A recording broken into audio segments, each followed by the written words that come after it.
All right, today we are talking about the IEP and IDEA processes.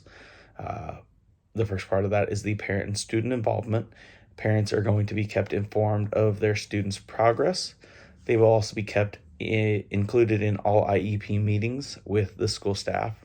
Regular call home will be made to inform the parents of updates to their students' development and the increase or decrease of needs. Students will work with the special education teacher, both in push into classroom instruction and separated individual lessons. The referral process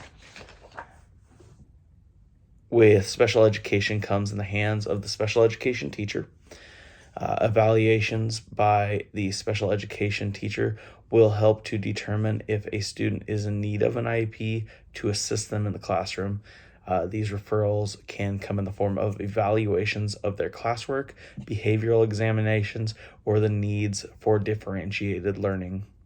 The evaluation process for that comes at the hands again of the special education teacher, who will do observations and testing to determine the needs of the child and to do a formal evaluation of the student's needs and how to address them. The team, including the parent, will devise a plan through the IEP process for the continued support of that student. Their eligibility, it generally consists of a meeting that will take place with the IEP team to decide if that student needs to be assisted by the special education teacher. The components of the IEP or the individualized education plan will include all of the needs of the student. It will include all needed breaks, how many minutes for those breaks are needed, or any adaptations of the lessons that need to be taken care of for the betterment of the student. These will be able to be adapted for the needs of the student as the year progresses and the needs change.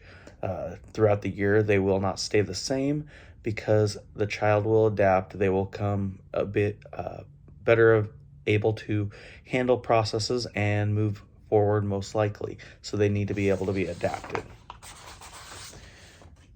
Expectations for ongoing communication between the teachers and the parents is that teachers are checking in on a regular basis.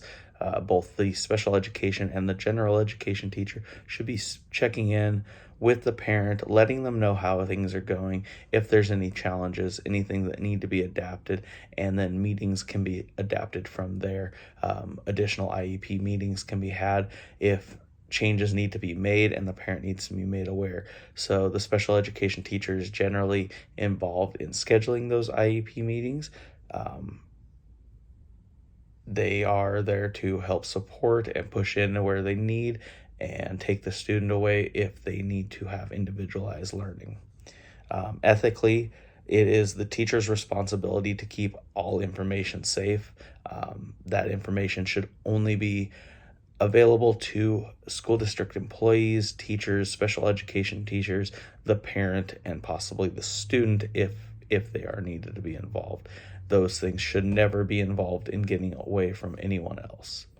Other than that, that's most of the IDEA and IEP process. And thank you and good night.